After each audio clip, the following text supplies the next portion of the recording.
guys, sorry I lost my voice, but I will be answering this week's questions. So for question number one, I think the costumes really attributed to the Renaissance era of the play, and the parts that were Renaissance style of the play. I also think the way they spoke made it differentiating for the audience to understand when the Renaissance time period was taking place versus when the other time period was taking place. I think the costumes also helped differentiate it and made it easier for the audience because you can see the switch in the more modern contemporary costumes to the more corset, full dress costumes. So I think that made it easier.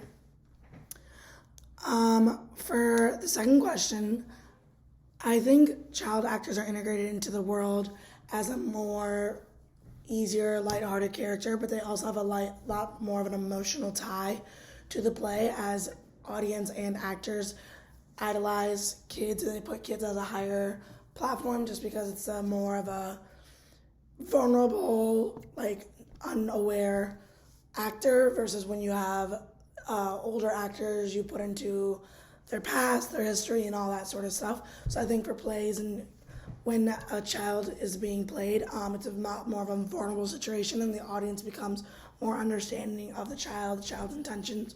While when you have a more adult characters, it's easier to have a more of a two-faced type of style.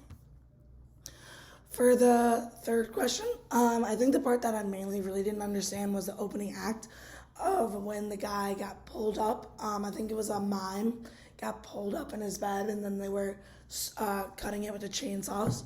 I thought that was kind of very hard to follow. I was just also more confused because the music was very dramatic and then you didn't see where he was going and he was more of a theatrical, didn't say anything.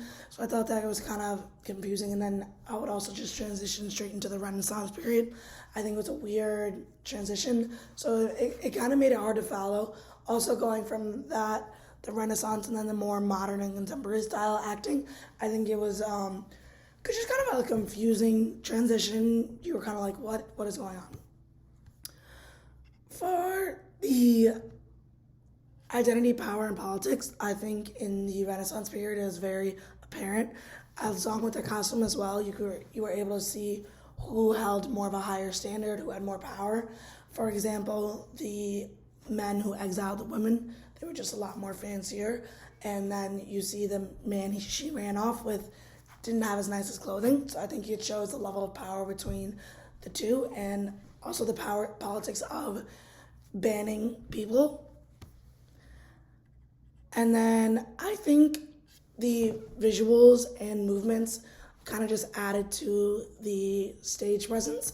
For example, like the mime, it kind of drew the audience into like, what is going on? What role does he play?